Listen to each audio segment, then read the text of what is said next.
Stingray, the first on from overcast Seattle, a bit overcast here in San Francisco too, Johan. John Emmett, good afternoon to all. I think this is the first time I've said that. He's in Houston, watching it in the his daytime rather than the evening. We're live from Studio B as usual. Welcome to all of you joining us for this show number 557. Good evening from Denmark. Gordon Smith says, John Lamberts Van Buren, who made a terrific contribution to today's show. Some firsthand perspective from the La Voile de Saint-Tropez. Really nice stuff. And we look forward to hearing more from him, maybe by comment. Peter Taylor, Ed Worley, lots of folks on here already. Welcome, Gordon Smith. Let's get this one off the dock. 3, 2, 1.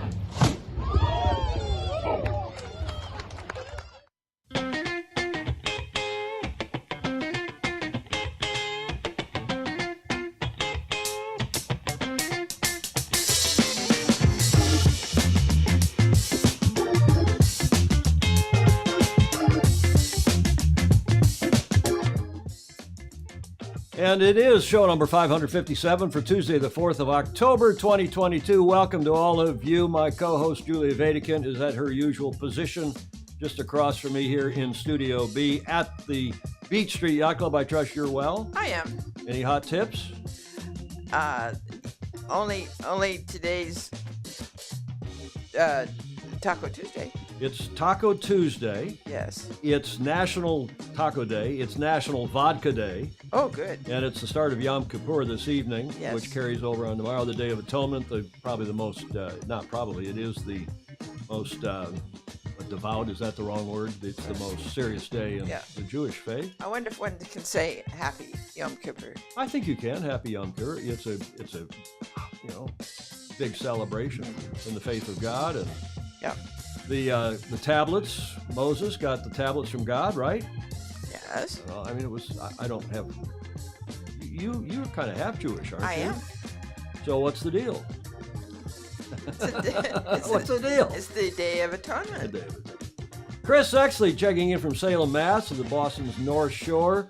John Emmett got to head off on a bike ride soon, but we'll watch as much as live as possible. He really gave us another terrific video from Texas Corinthian Yacht Club in Houston, down in Galveston Bay. Mary Jude Samansky live for the first time in a while. Hi, Mary Jude. Don Lunabos up in Sonoma. Greg Phillips, who's making his way down toward Newport in another 6 days. Have another Fozy Focus submission from Greg. And John Emmett, he walked up Mount Sinai to see the sunrise. Welcome, everybody. I'm your host, Tom Eman, as you all know. Delighted to have you with us. And also our new slide for this pre-start, the Chicago Yacht Club's race committee from the 2022 Chicago Chi-Mac race. And we'll feature, if you want to send us a picture of your race committee, we're more than happy to run that and celebrate your club, celebrate your race committee. Because without race committees, we wouldn't have yacht racing. And most of them are volunteer. Some are mixes of volunteers and pros, but we appreciate all of them, including and especially this team at Chicago Yacht Club who've been running this race. Not this particular team, but they've been running this particular race for over 100 years. Terrific stuff. Andy Armstrong, greetings from Hampton, Virginia. Nice to have Andy on. I raced a Sunfish something, North Americans, in Hampton, Virginia, off Virginia Beach. Avoiding, you know what you have to avoid when you're racing there? No. Those things with a little bulb on the top and the little legs that hang down? Yes. You know what those are? Jellyfish. Jellyfish, yeah. I grew up with jellyfish in my water. In Carpinteria? Yes. Oh, man. You should see it I think Andy will vouch for me, at Hampton Beach. JFB, James Frederick Bland, ASDIP varnish. Yeah, I saw that picture And yeah, man of war. Well, same difference. Bill Wingrove, glad to hear you're doing okay. He's dodging limb and branch piles here in Central Florida. Tom Fishbick. I can't talk today, Julia. Home Barks Lounger, Newport Harbor, California. Home Barks Lounger. I wonder what that means. I don't know. Yeah, great place, Virginia Beach. Sailed right off the beach, but you know the old, you know how you deal with it if you get stung. Come on, you pee on it. Oh. Urine helps to reduce the sting, so you use urine if you don't have anything else. Yeah, but it's so much easier for guys to do that. Well, you could have one of those things that you use on offshore boats. Those carry around. Well, but the other thing that works, Adolph's meat tenderizer. Spread that on the sting and old wives' tale. J. Frederick Bland. She-wee. Oh, you guys. No, but for sure, Adolph's meat tenderizer. We didn't try peeing on each other when we got stung, but I can guarantee you that Adolph's meat tenderizer does something to the protein that gets into you from the sting. Enough of all that. It's a mess in Florida. You've all seen it. Billions of dollars of damage, and particularly to the Fort Myers area. And the boats, the loss is going to be horrific, terrific. Yeah. And a nice thing has been done by Travis Mayer, who's sometimes on watching the show. I don't see him today, but he has started a GoFundMe for the Edison Sailing Center, which took a direct hit right there in the Fort Myers area, I think a little south of Fort Myers. And they have already raised $12K of the $50K goal to help this is a terrific old sailing center. It's been around since the 80s. And a nice community sailing center. They teach a lot of kids, including especially, well, a lot of people, but including and especially kids, to sail. If you're so inclined, just Google GoFundMe, Edison Sailing Center, the rebuild, and give them a few bucks, maybe more if you can afford it, because they're in a rebuild. They lost everything. They lost the shoreside facilities, the boats, the power boats, the support, the docks. So. And Travis Mayer, bravo Zulu to you for pulling this one together on behalf of the Edison Sailing Center down there in Florida. There's all sorts of, now they're back and forth. Florida looks like an episode of Jurassic Park, Chaos and Crocodiles. Yeah, they'll get through it. They've gotten through it before. And bravo Zulu again to Travis Mayer for pulling this one together. And I hope you all will help the Edison Sailing Center with a contribution via the GoFundMe page. Starting line, this is, as usual, we like to start, not always, but we like to start with John Emmett's report. And he reported a fantastic beach walk early this morning, at Texas Corinthian Yacht Club on the Gulf Coast. Before we get to it, I'm going to show you where that is. I did pull a map in here. You can see the city of Houston, big city. It's one of the, Julia, the 6th largest city in the States? Yes. Big city. I don't know, but it's big. Big port city, big oil center. And Galveston Bay, which is a fabulous sailing place. And as you know, a couple of our foes are down there regularly. But that's where John is now, at the Black Dot, which is the home of Texas Corinthian Yacht Club, one of the best competitive clubs in this country on Galveston Bay. That's what it looks like. Nice looking. It is beautiful, isn't it? Facing east. That's a morning shot, obviously, with the sun coming up. And that is the TCYC in Houston on Galveston Bay. And that is where they're practicing now for the event that starts on the 9th in 5 days' time.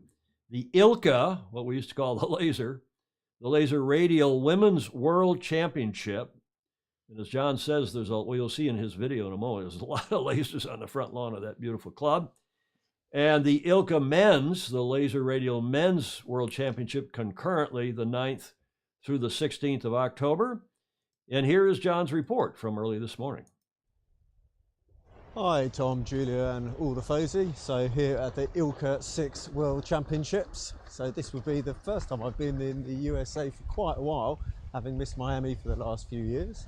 And we have less than 1 week to go until the main competition. So I'll try and do a few of these videos, maybe even some on the water.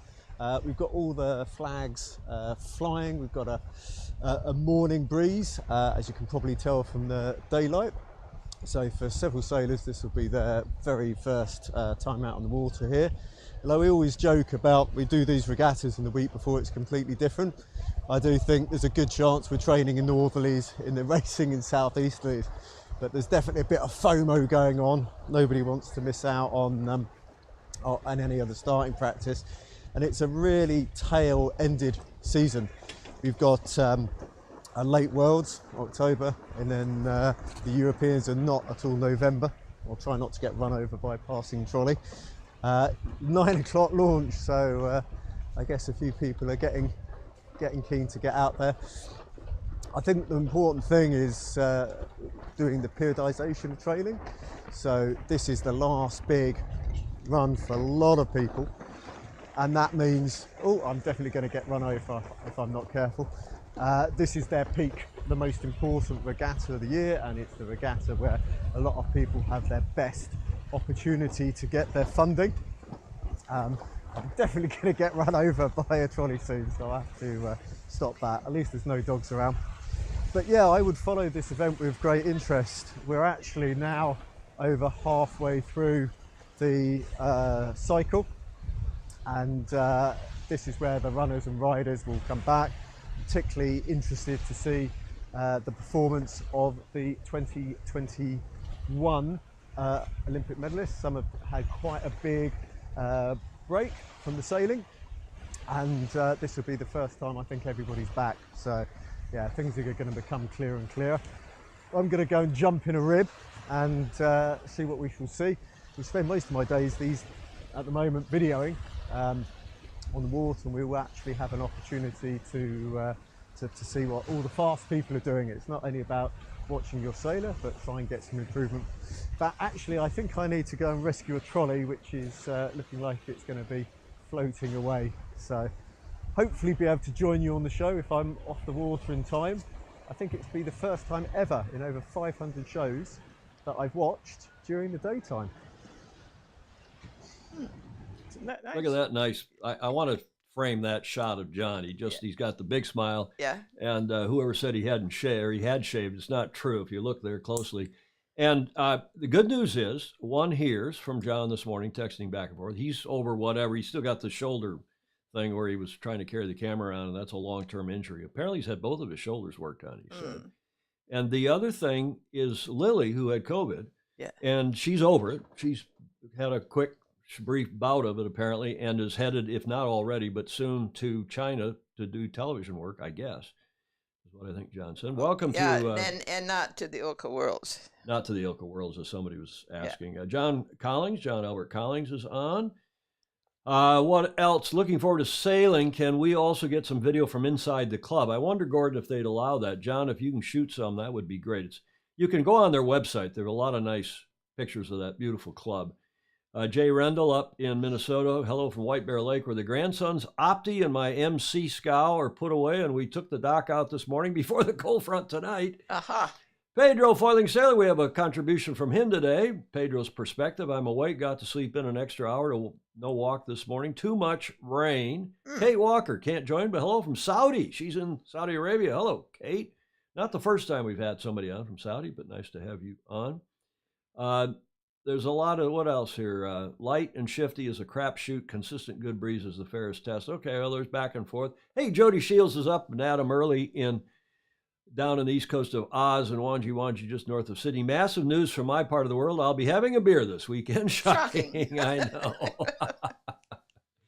Thanks, John Emmett, for that, as usual, very nice report. We'll look forward to a couple more we'll get one, I'm sure, Friday. And maybe next Tuesday. We won't have a show next Friday, by the way. I'll be in New York, for the America's Cup Hall of Fame. More on that in a little bit. But that segment brought to you by John Emmett Sailing. Get to the head of the fleet.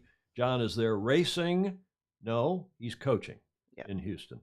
And somebody, who was it, said was it James Bland? Said, yeah, there's more breeze down on the coast at Corpus, a little south of where they are.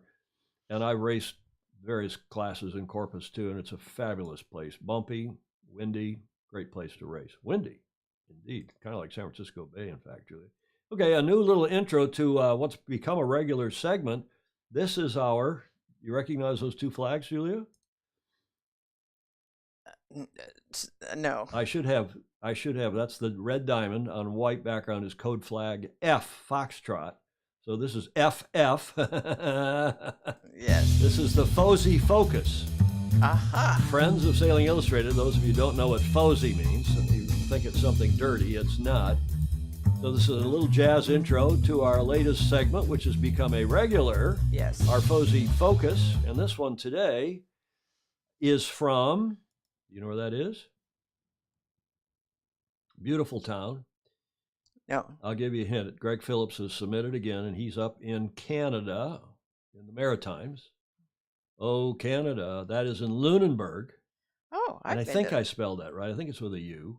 Yeah. Lunenburg. I've got a map up next. Yep, Steve Gruber knew it. He recognized it right away. Maybe he saw it in the program notes at the top of the show. And that is just kind of south and west of Halifax. Been there. In Nova Scotia. You been there? Yep. Beautiful town, isn't it? Mm-hmm. I mean, I got to go back to that picture. Just look at this. I saw it from the land side, which is why I didn't recognize it from this side. Nice. Okay, so that's where Greg Phillips is, in Lunenburg, where we said they're in Nova Scotia. And here is his report from today. G'day, Tom. Julia and the fabulous Fosy. Guess where I am? I'm at the boat locker Just wandered in. Lunenburg in Nova Scotia, not far out of Halifax, about an hour and a half's drive. And I was walking down the street, and would you believe it, there's the Ron stand. I'm sure Alistair would be pleased to know. The shop's called the Boat Locker, and it's run by a bloke by the name of Doug, and he's got every bit of Ronston gear in here that you could think of, and he's situated on the bay here looking out over this fabulous harbour, which is just beautiful. And what a lovely spot this Lunenburg is. You could live here quite easily if it wasn't for the winter. Anyway, thought you'd be interested. Bye-bye. It is nice. I don't know if everybody else likes it as much as I do, Julie, but I really like to get these reports. Yes. It's a bit of a travel log, a sailing, sailing angle, obviously. And how happy will Alistair to be? Yes. He wandered in and saw that. That's a nice bit there from. There's a Greg Lunenburg on the Baltic near on Hamburg. East of Hamburg, right? Lunenburg. I don't think there's an N in it. No. I could be wrong, but we had a couple of conferences up there. Nice town. Yeah. I think that's on the border with the old East Germany. Yeah, sort of. Maybe even Close. even in East Germany. Nice report, Ed Worley's agreeing. Andrew Pindar, it's a bit like Scarborough without the year-round Caribbean weather. And yeah, the J24 Worlds were just down in Corpus, and breezy conditions. Travis Mayer, Tom Eamon, thank you so much for sharing the Edison Sailing Center initiative with your audience. It means a great deal to so many. Well, Travis, congratulations to you on your initiative, the GoFundMe initiative, and we're all going to help with that, I'm sure, because that's a terrific outfit. And congratulations to you, Travis, for getting that going. So overwhelming to have to just begin from the beginning and something like that. Exactly. Gordon Smith, I really enjoy seeing other sailing travel experiences. Nice wall display of Ron stand for Alistair. Yes, that's another reason why we ran that. Okay, Thanks again, Greg Phillips, who's an Aussie. An Aussie. He is making his way down to Newport, Rhode Island. Will be at the Museum of Sailing, the Sailing Museum, I think it's called, in Newport, and giving us a report there with Executive Director Heather Russom. Yes. And it's spelled R-U-H-S-A-M, and it looks like Russum to some, but she says it's Russom rhymes with gruesome. I'll never forget that. And she is the least gruesome person I know. She's a fabulous executive director, fabulous person. Again, Greg Phillips, thank you. Now, a little more. I have to do a Tom's, what do we call that? Tom's, when I go off on a tangent. Yeah. But this is not a tangent. This Lunenburg is a really nice town, and it's a sailing town. Believe it or not, I've been there to play hockey, not to sail. Lunenburg Yacht Club is a real thing. It's a very tidy, handsome place. And they hosted this summer the Canadian Opti Nationals, and a big turnout. It's really not a tangent, John Emmett. It's just a little bit from this club to give you a feel, because the video, which I happened to cross this morning, look at these kids. Look at how much fun they're having. Yeah. This is what our sport is all about.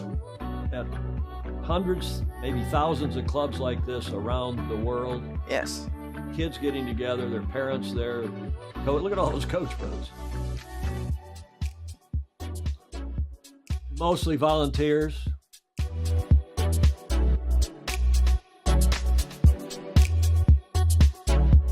Put a tent up. Tow the kids out to the race course.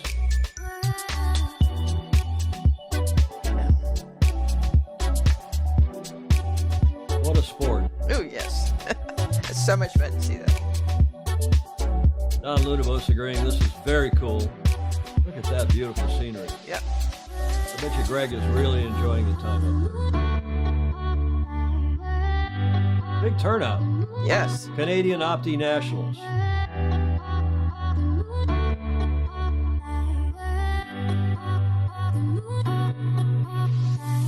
Good point from John Emmett saying, it looks like a lot of coach boats, but the coach boats actually contribute. They're all also doubling, all of them, as safety boats. I was about to say I didn't see any coaching boats. Yeah, there was a big, when they quickly panned over the docks. Now we're going to get a debate someday about coaching and coaching kids and if they're overcoached, as Steve Ross asserts. Scarborough is the spiritual home of yachting in North Yorkshire, not Cowes or Newport or Sydney or San Diego. Look at these kids having a ball. Okay, great video. Thanks to the Opti class up in Canada. Laura Stevens, that's where I grew up. Princess Inlet is wonderful. Just keep running this video just because it is so. Yeah, so fun. Look at that shot. Uh-huh. That was in August of this year. Good pictures. Beautiful video. And I just Googled Jay Rendell agreeing. It's just okay. Now I just Googled when I said, okay, I know there's a yacht club there. Yeah. Lunenburg Yacht Club, and that came up, and then up came a link to the Canadian Opti National. So I found that video and downloaded it and stuck it in the show, and It's nice. it gives you a whole different perspective Yes. than just seeing a picture of the yacht club and video. If a picture's worth 1,000 words, a video's worth what? 1,000,000 words. Yeah. Who knows? Bravo Zulu.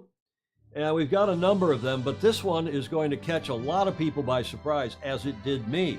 I had no idea until a fellow St. Francis member pinged me this morning. He was sitting, Lance Burke, he was sitting in a dental chair, Uh-huh.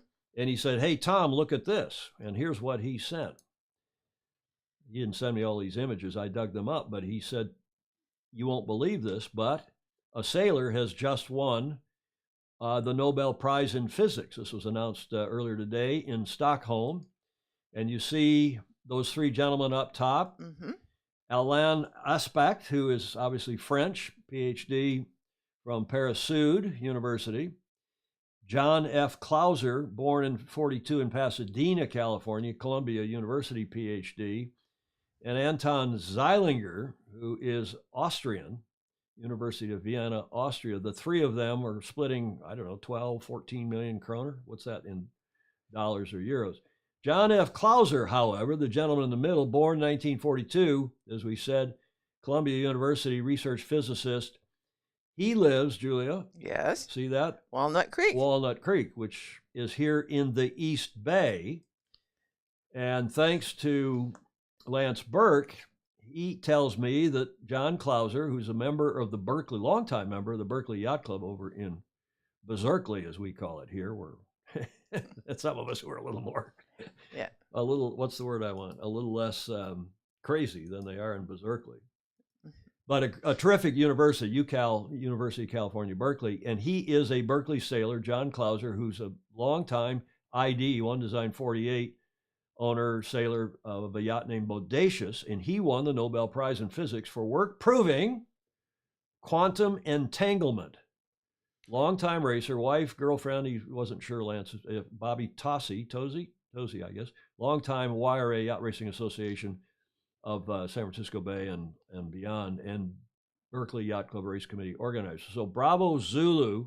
Oh, yes. To Mr. Clauser. We'll try to get him on the show. You remember, Julie, we've had that discussion with one of the Gov Cup kids. Yes. Who is very bright and is in getting his PhD, I guess, at Berkeley, wasn't he? Yes. in quantum computing. Yes. He was one of the skippers. I've forgotten his name, but we'll have to get him back on here. Get them both on together. And maybe we get the two of them on together. Yeah. That would be, what a great idea that is. So thanks, Lance Burke, for pointing that out. Bravo Zulu, Mr. Klauser. Berserkly captures it pretty well. James Frederick Bland, who's a button-down Navy, ex-Navy guy. Yeah. Did John Klauser also prove that the first sailors were Neanderthals? I want to go back. Let me go back to that slide where here it is. Look down here. I'm going to read this part. This was the most interesting. I'll go back so you can see it. For experiments with entangled photons, establishing the violation of Bell inequalities, and pioneering quantum information science, which one hears is the basis for what they all hope will be quantum computing. It's, it's theoretical and it's not very practical yet, but they are working on it in a number of places, including UC Berkeley. Yes. Cool stuff. Yes, indeed. Bravo Zulu, Mr. Klauser. I don't know you, but we'll see if we can get him on. Just think of the implications for identical twins, quantum entanglement.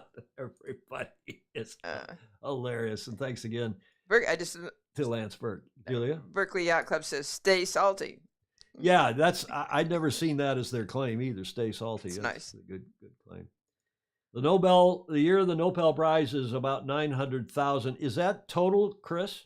Chris, actually, because they split it three ways. Bill Wingrove. Glad Bill down in Florida still's got a sense of humor. Quantum entanglement is not what happens at a mark rounding.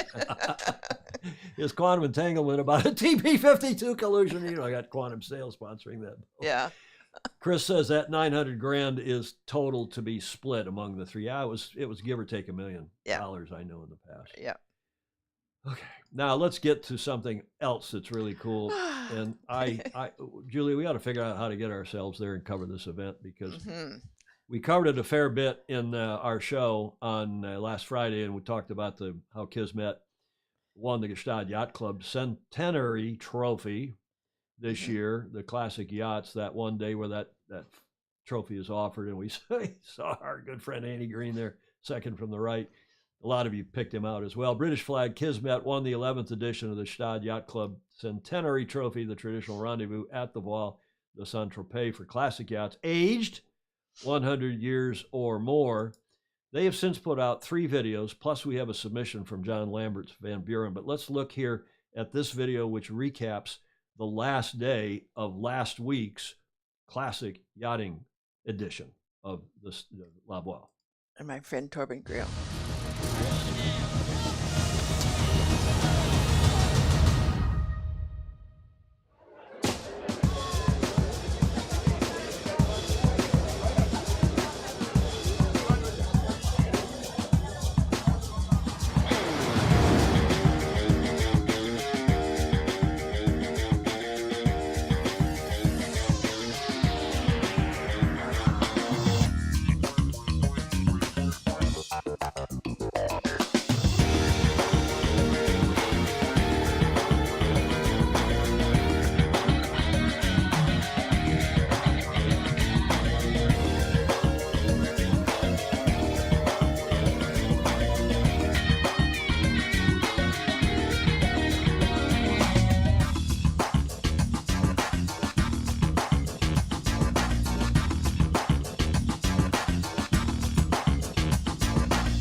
Saying my brother's been pinging me all day the last few days with pics and vids of all the boats he's seen at Saint-Tropez.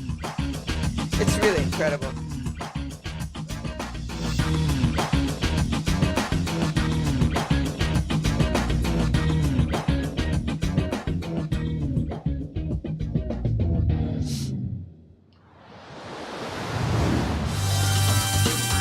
Oh, there's surprise giving here.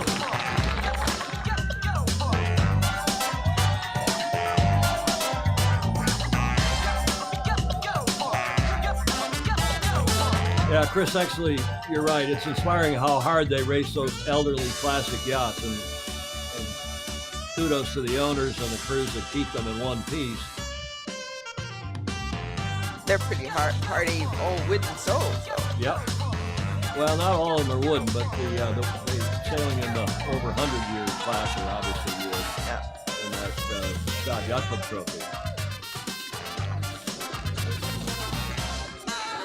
But better than videos, Steve Atkins, yeah, bucket list item, can you imagine?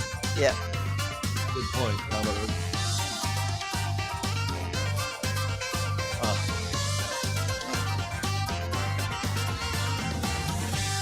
Our sport does know how to party. The Yes. Law de Saint-Tropez, that's still going on through the 8th, through the end of this week. And thanks to the 3 Gs, or the 6 Gs actually, but nice video. Now, this is a special report, came in overnight from our FOSI, Jean Lammerts van Buren, who's on watching, I believe, thought I saw his name up here. Now, John, this is the only photo I could find. He's a very shy guy. He's not one of these people who's got his photo all over the internet like some of us do. A photo from 2017 when he was addressing a wooden boat on a conclave somewhere. I don't know if it was in Maine or where it was, but he's very, very well known in the classic yacht world, in the 12-meter world, the J-boat world, and in the wooden boat world. And John has been sailing for a long time in this regatta, and he sent these photos, these from just this past week, aboard Cambria, the Fife design. What was it, 1918 or so? Remind us, John, if you're on.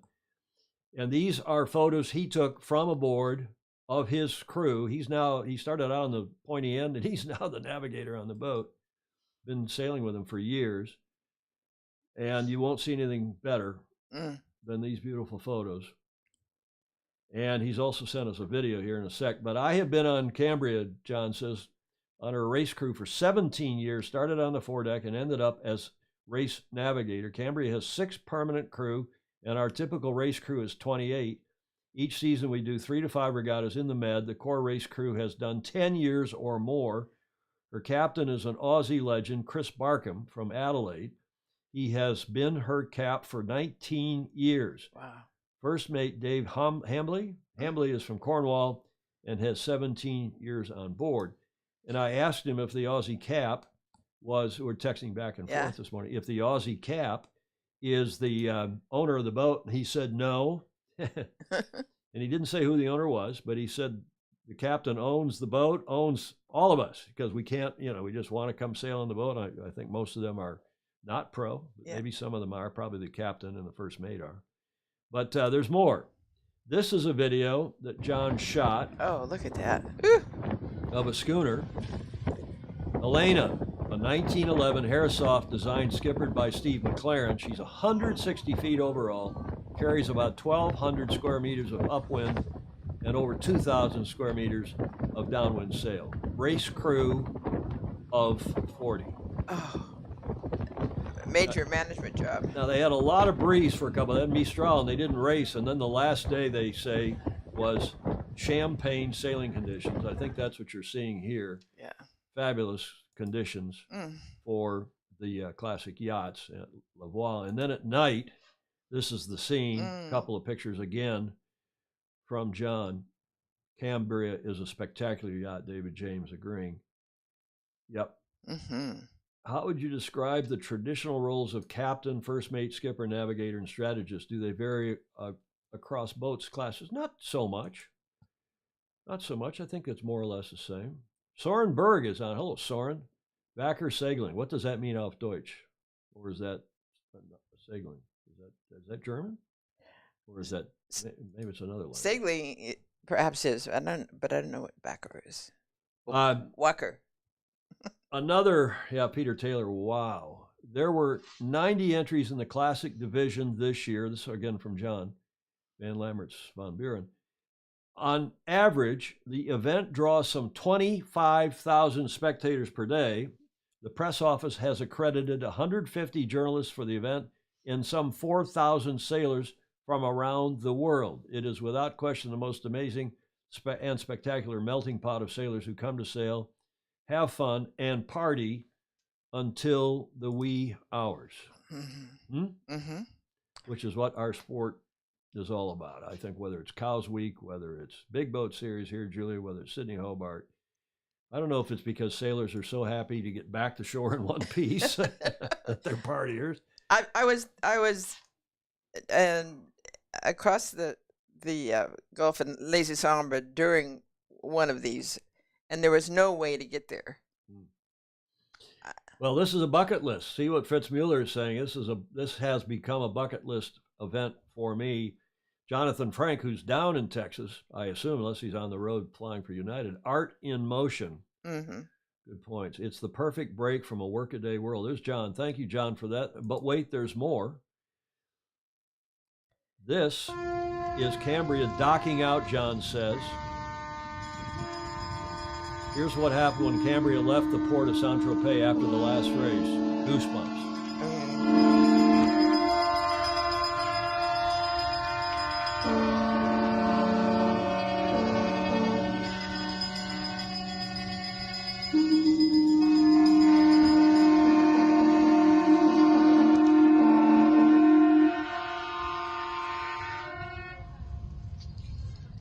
Yep. And again, thanks to John Lammerts.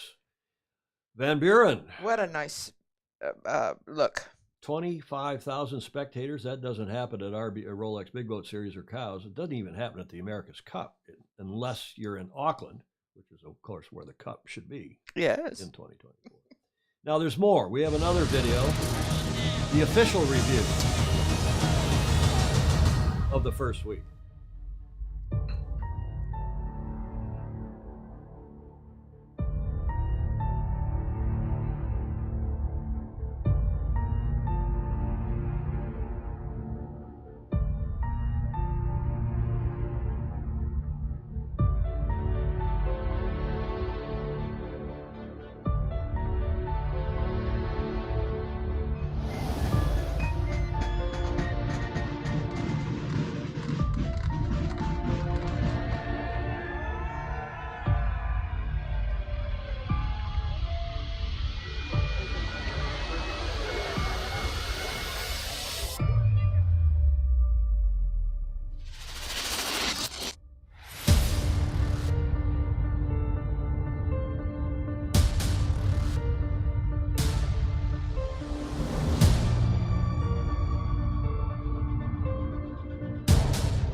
Bravo. Oh, Zulu. yes. That's a video. Absolutely gorgeous.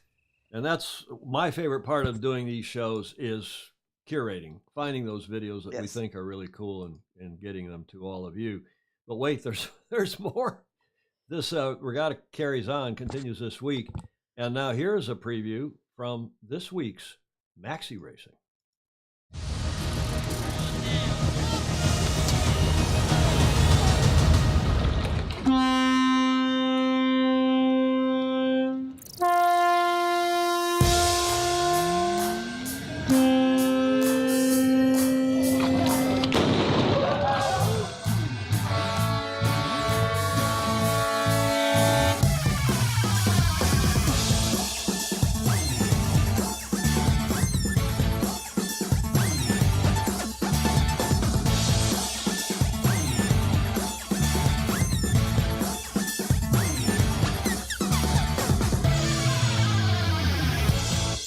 Par définition, un maxi, c'est un yacht à voile de plus de 60 pieds, qui sont 18,29 mètres. Évidemment, ceux qui régattent sont les plus pointus.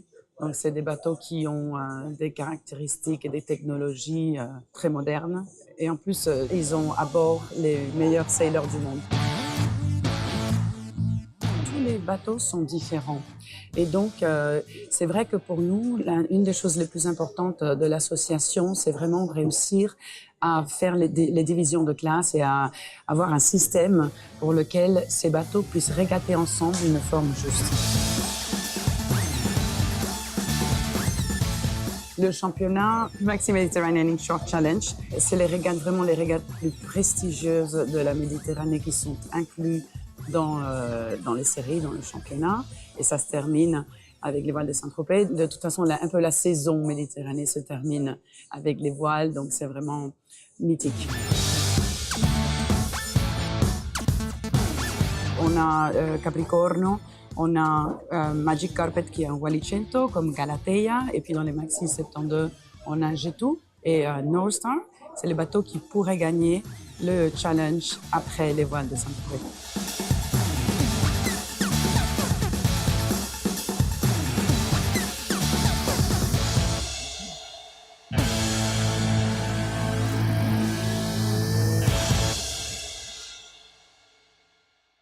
Well, with any luck, we'll get a report from our FOSI and Secretary General of the International Maxi Association, Andrew McIrvin, who is there. In fact, I used it in the end under Whiskey Tango Foxtrot. He sent a clever little thing. Yeah. But man, the comments came roaring in. John and Lamberts Van Buren replying to Bill Wingrove, KZ7 has just committed to stay and race in the Med for the coming years. KZ7, of course, one of the three plastic fantastics that raced in the America's Cup 1987. The first three Kiwi. Yeah. In this hyped-in-your-face world, quote-unquote, Jonathan Frank is saying, it is so refreshing to be reminded of the elegance of sailing. My mother, beloved Janice F. Davis. Maxis are amazing. Magnus the Magnificent is on here. Julia, do you see that? I did. He's saying, now we're talking. Yeah, I know. We miss you, Magnus. We got to get you back on here. Down on the main, this must be a shanty song that James Bland, I assume that's Facebook user, Mary Jude Samansky, Sweet, Andrew Pindar, Piper at the Break of Dawn, Chris Exley. Okay, sailing porn it is. Gordon Smith, you are so right. What came of that? What? How did the Piper get up a mast? Yeah, I saw that. I didn't. Did you want to take that up? I was going to skip over that because I thought you'd want to shake your finger at me or if I raised that up. He was in a kilt. Yes. And proper Scotsmen do not wear. I know. Any underwear. So he got up there, and if he flashed a few people, so what? It's not my problem. I just think that people have a hard time understanding that with the comments without having seen the first one. He probably had underwear on. He wouldn't be climbing a mast without underwear on. At least Too most cold. of us wouldn't be. Well, it's not even cold. It's just Julie might get hung up in the ring. Now you can shake your finger at me. You brought it up. I didn't. John Lamberts Van Buren, Cambria is such magic. She's a really skinny, she's not a J-boat. She's actually a 23 meter. She was built to the meter rule, John told me earlier today. A really skinny, really big boat with a huge 150 foot tall spar on a 985 meter, 95, almost 10,000 square foot kite. And I think John told me that mast on Cambria is the tallest wooden mast in the world. Wow. So great stuff. We got to do a trip there. David James, I think everyone here would agree that some sort of AC-72, 72-foot version of a TV-52 would be the correct class for the AC. Why are we not doing that? Yeah, okay. Scott's Hauser gets caught in the rigging. Hauser. I once flicked a spoonful of ice cream up a Scotsman kilt. It was hilarious. Okay.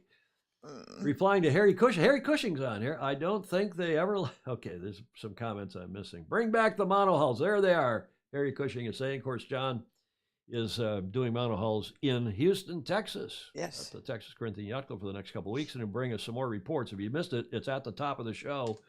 John Emmett, at the ILCA 6, that's the laser radial, Men's and Women's World Championship. Now, another Bravo Zulu. I tell you, these guys are going from strength to strength. I think they're still the top challenger for this next, even though they're just freshly back into it. Don't count out Alinghi because they've just won the third consecutive GC32 Racing Tour and the overall victory on the tour for the Swiss team. And they are, if not the best catamaran team in the world, you can argue about Sail GP, but Alinghi Red Bull Racing skippers Arnaud Sarafagas left and Maxime Bachlin, did I get those even close? Have done it again. While this season Ernesto Bertarelli's team has been largely focused on its challenge for the 37th America's Cup in Barcelona in 2024, its continued participation on the GC32 Racing Tour has been no less effective. For their latest challenge, the Alinghi team merged with Red Bull, and for 2022, the new Alinghi Red Bull Racing initially fielded two teams. Wow. For the GC32 Racing Tour. And as usual, we have the video.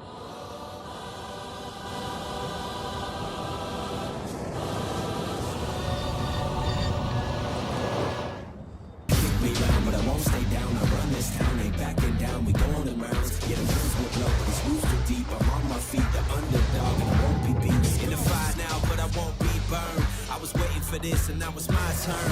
Sweat on my face, blood in my eyes. Been underground, now I aim for the skies.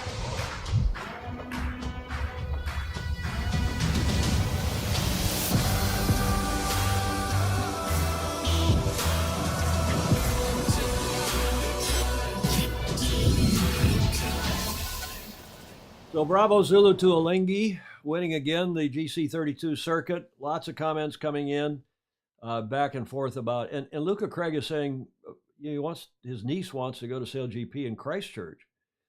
Of course, Luca's in Auckland, as you know. He's on here regularly. However, on looking at the website, all the various ticket options are all sold out. That's very good for the event, but not so much for my niece. Oh, come on, Luca, get your niece, go down there, get a boat, charter a boat. Go out with a friend that you got. Go watch it if you don't want to sit in the VIP area. But there's, I'm sure, lots of shoreside area where you'll be able to watch that. Now back to Alinghi and Ernesto Bertarelli. This is a photo from 2016 when Ernesto was inducted into the America's Cup Hall of Fame. And there are our foes, two of our foes. Steve Suchia, who is often on here. I haven't seen his name today, but he is in Cincinnati, Ohio, in the Cincinnati area of Cowan Racing Association, Cowan Lake Sailing Association, Flying Scott and Thistle Sailor. And then on the right, the son of some late great friends of mine and Billy Lynn Jr. His mom and dad were great contributors to our sport, both at IYRU, USYRU, American Yacht Club, the Etchells classes. Bill Lynn Jr., who's the president and executive director of not only the Harrishoff Maritime Museum, but also the America's Cup Hall of Fame. This was 2016 when Ernesto was inducted at the New York Yacht Club. That's still a fabulous room. That is the model room on 44th Street, New York Yacht Club's Manhattan clubhouse. And what a fabulous room that is. You've all seen it probably from the outside, even if you haven't been inside.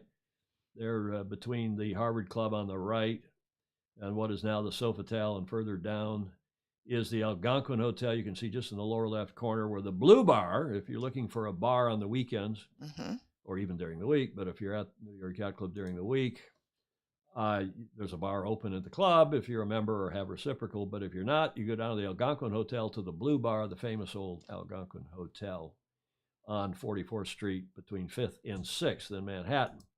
Now that, on the 14th, a week from this Friday, is where the America's Cup Hall of Fame induction for the class of 2022 will take place, and Bravo Zulu to them. You know who at least the person on the left is, Julia? Yes, indeed. Larry Ellison will be inducted. It'll be interesting to see if he is there. Dirk Kramers, who grew up in the Netherlands, now lives in, last I knew, out in Rhode Island, the USA, a terrific designer and engineer. And Dawn Riley, the first female, not only to have her first female general manager, but also sailor in the America's Cup with Bill Koch's team, among others, their own team. And Bravo Zulu to them. They will be inducted a week from Friday at New York Yacht Club for the class of 2022 America's Cup Hall of Fame inductees. And I said at the top of the show, we probably will not do a show that day. I'm actually traveling the day before. I'm going Thursday. I will be there with our It's Okay crowd, Andy Rose and the rest of our gang. We like to go to those as a group. Thanks in large part to Andy helping to get everybody there and entertaining us. We're going to see 3 Broadway shows. Really? Yes. Oh, lovely. And we're going to congratulate these inductees on the night, a week from Friday. And nice group. Maybe we'll, Julia, maybe I'll figure out how to do a show from New York a week from Friday on the 14th, but who knows? Maybe I'll just relax and take a long weekend. Huh? Do what you feel like at the time. Well, why don't you come down here and you can sit over here for a change? Yes. And run the show here, and you can just do a one-on-one show. I'll prepare a slide thing for you, and you can click the mice and do the show. Push it on. So that's a week from Friday on the 14th in New York at the 44th Street Clubhouse of New York Yacht Club. While we're on historical things, let's go to this day in history. What happened, Julia, on this day in history, the 4th of October? Here's the year, 1883. 83. While you're pondering that, John Lambert's Van Buren says he will be there. Oh, good. At New York Yacht Club. No surprise. That's great to hear. Steve Suchia, no mention for Peggy the Monkey in the AC Hall of Fame 2022. Gordon Smith. On this day in history, 4th of October, 1883, here's your first clue. Stingray is asking if it was the America's Cup Yacht Galatea. No, this is not directly related to the America's Cup, but considering it's only 30 years after the first cup was run, in fact, that it was after the first cup was run, a little hard to imagine. Any idea, Julia? Well, what comes to mind is the transcontinental meet, but here in the States. Yeah. No. But it wasn't that was the wrong year. Bill Wingrove asking if it's Promontory Point. No. Do a walkthrough yeah, I don't think, Steve, I don't think they'll let me do a walkthrough of the New York Model Room live, but that wouldn't normally be proper or correct. Promontory Point, no. Here is your second clue. This is a 2010. It's the same train, a modern version of the same train in Buchs, Switzerland, which is on the frontier between what? Liechtenstein and Switzerland? I don't remember now. That's your second clue. Here's your Pullman. Gordon Smith is saying no. 1883. Orient Express. Well done, Julia. You laughed like you didn't believe it. You are absolutely right. It is the day, this day in history, on which the first official Orient Express pulled out of Paris via München, Vienna, Wien, Budapest, Belgrade, and Constantinople. The Orient Express. Steve Gruber got it. Jonathan Frank, Midnight Express. Yeah, maybe a Midnight Express too. But that luxurious ride, the Orient Express, departs on its first official journey from Paris to Istanbul on this day in history, 4th of October, 1883. 30 years after the Cup, 32 years after the first running, after AC0, as we call it. Oh, Gruber cheated. He looked it up. He looked the date up on Google. Good for you. Now, as promised at the top of the show, we have a Pedro's personal perspective. The sport is sort of in a lull this time of year between what's going on in the northern hemisphere. Yeah, okay, in the south where Emmett is down in Texas, they're running regattas. Here in SoCal, they've got the Lipton Cup going on down at San Diego Yacht Club the end of this month. And there's still some sailing here on the bay and in other warm places across the northern hemisphere, in the Med, for example. But they're just getting underway in the southern hemisphere, particularly in Australia and New Zealand. And this is apropos Pedro's personal perspective.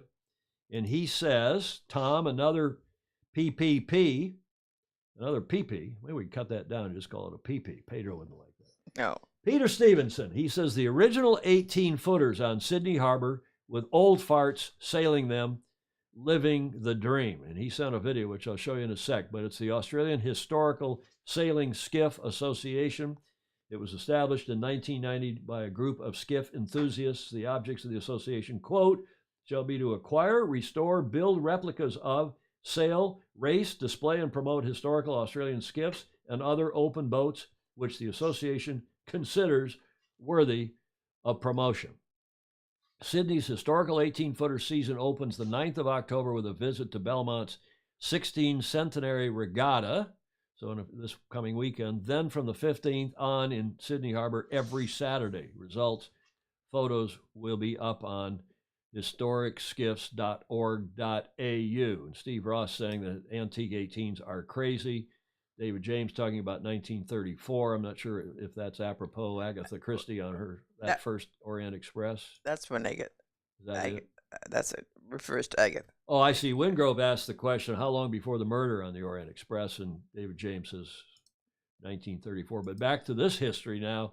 Here is the video that our dear friend, and my mother's a huge fan of Peter Stevenson, Pedro Foiling Sailor, and he sent this video. He said, a bunch of old farts sailing around in classic skiffs. Looks like fun. They're so much fun to watch.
Another fabulous video. Yes.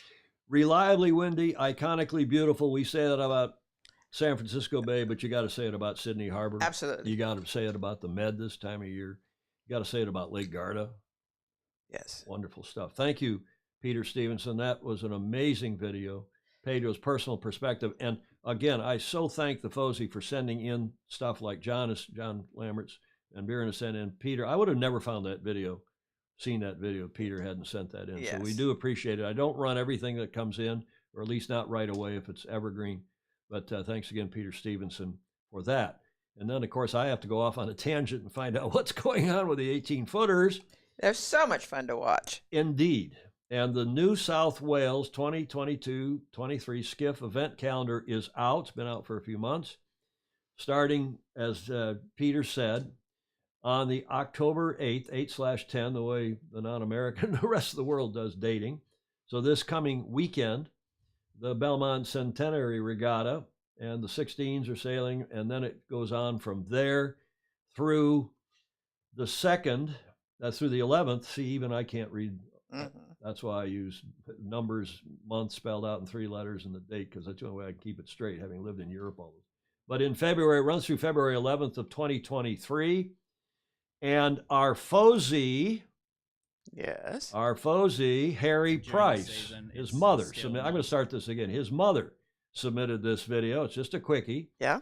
Harry, who skippers Rag and Famish, have a look. During the season, it's still non-stop. You're constantly tinkering with it, trying to get every little bit of edge of performance. So the racing is amazing. You know, everyone sees it on week in, week out on the coverage, but it's behind the scenes where you really got to, you know, knuckle down and that's where you get the results.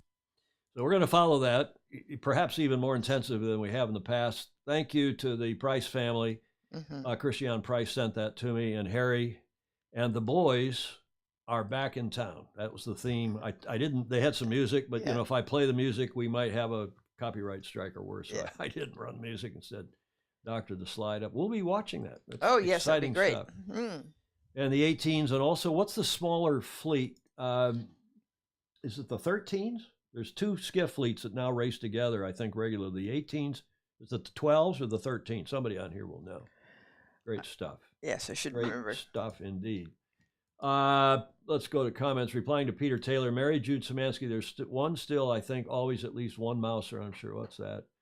David James said he sailed on Coors in San Francisco around 1983 when he was 12. I've never been so scared or excited. Yeah, the 18s were here, the Ideens.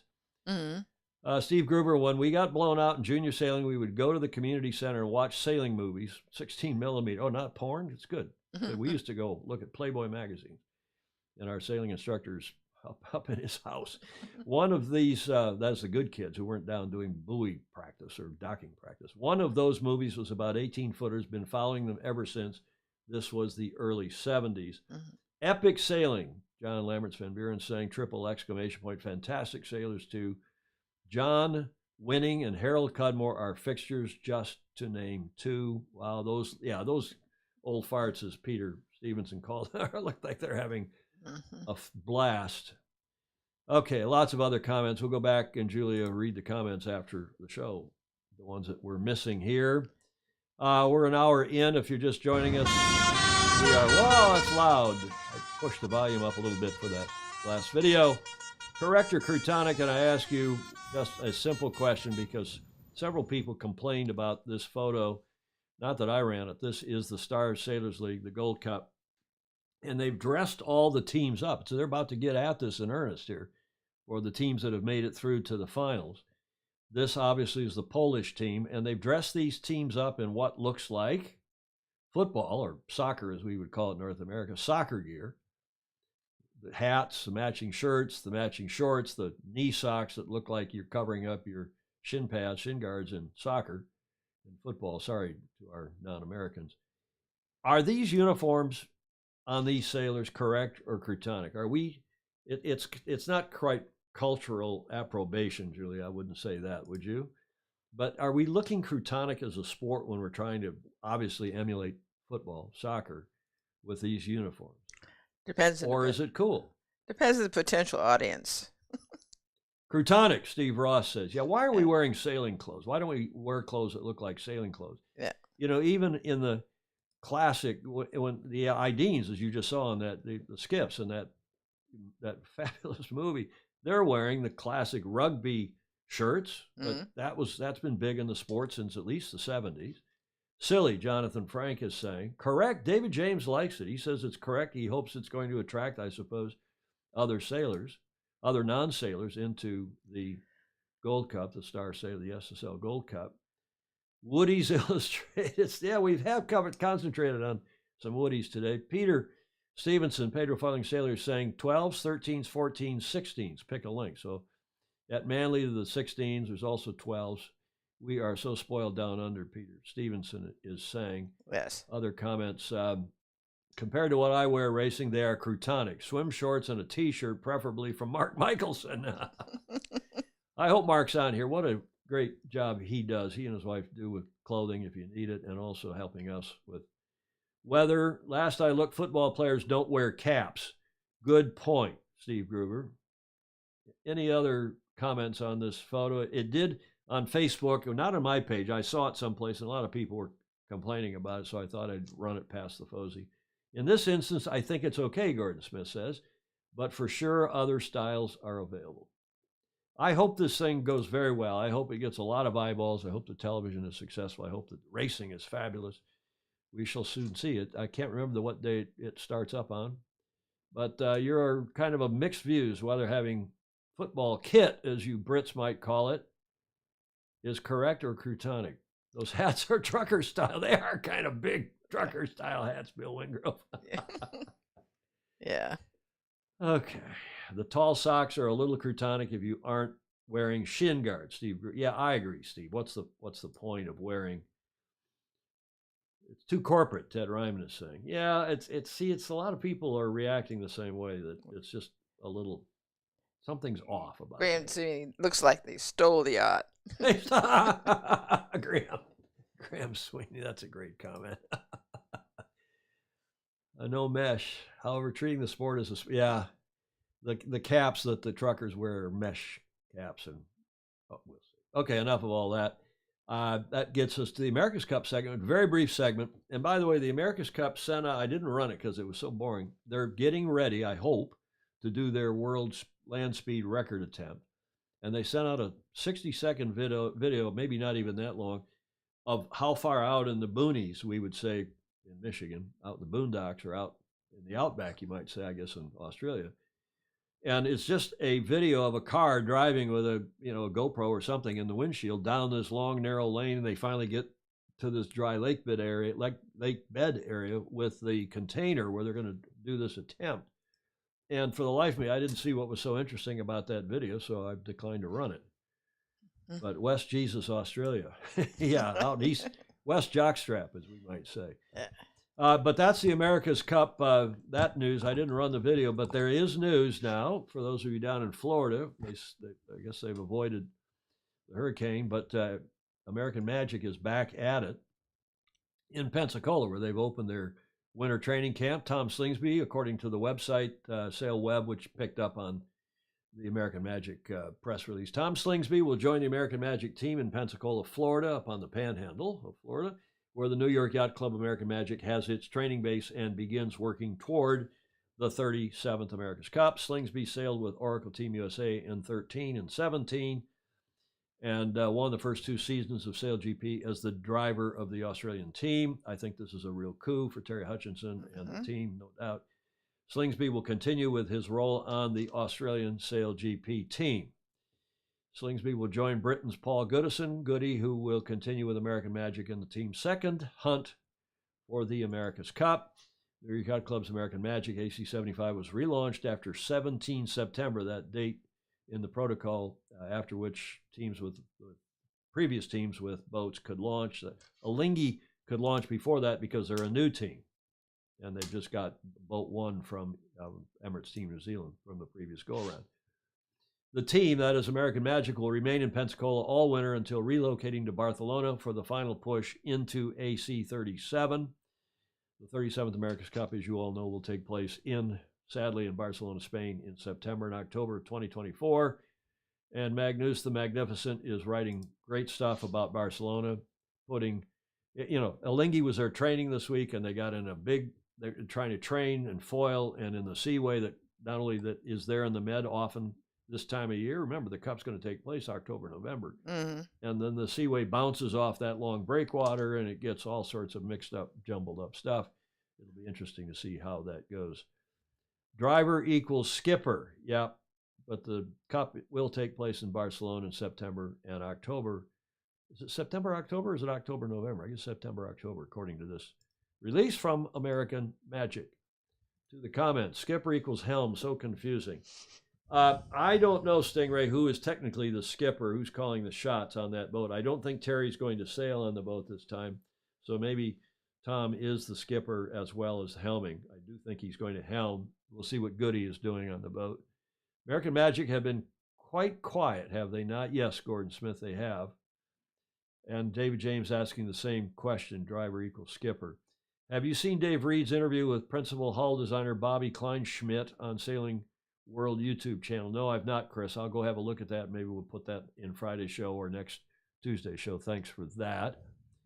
Gave them something to do in the off season. Peter was talking, I think, about the land record, land speed attempt by which I was originally, as you all know, kind of skeptical about it, but one hears they are learning some important things with that effort, plus keeping everybody busy and occupied and their sponsors happy. So that may turn out to be a very smart thing. Hour and 10 minutes into the show gets us to the D block and whiskey, tango, foxtrot, and I have but one.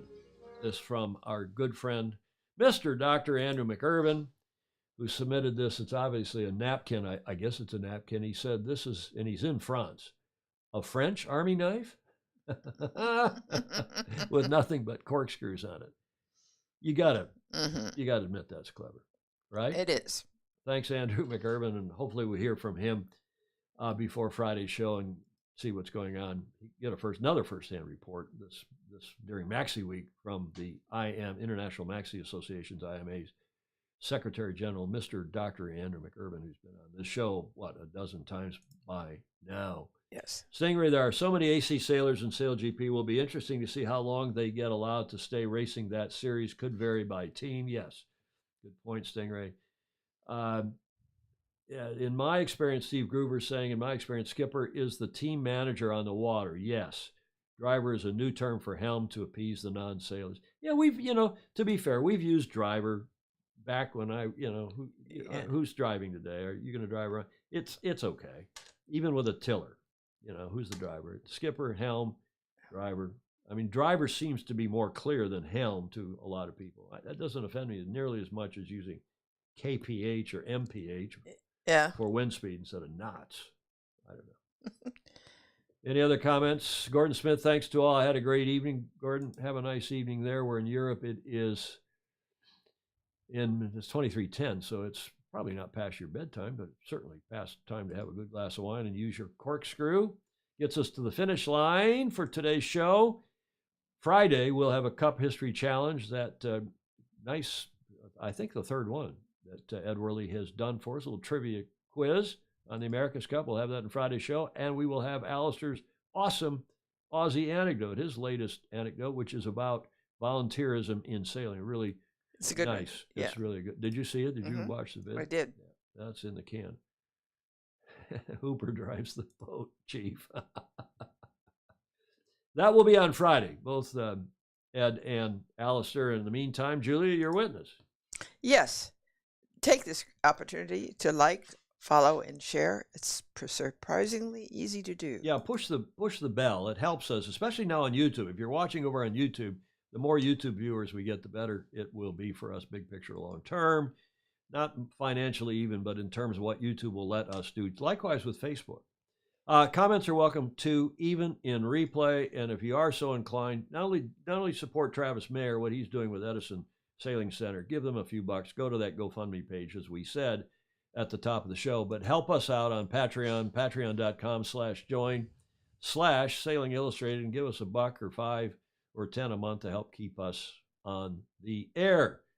Awesome afternoon yet again. Thank you, Jonathan Frank. Enjoy your next couple of weeks. I hope you get to see John Emmett at Texas Corinthian Yacht Club. John, have fun with all your charges there. Glad you can watch the show in what time is it there? It's 16:12, 4 in the afternoon in Houston, a couple hours east of us. Hope to see you on Friday. In the meantime, have a great rest of your week. And if you can, go sailing, sail fast, sail safe, have fun. Ciao for now.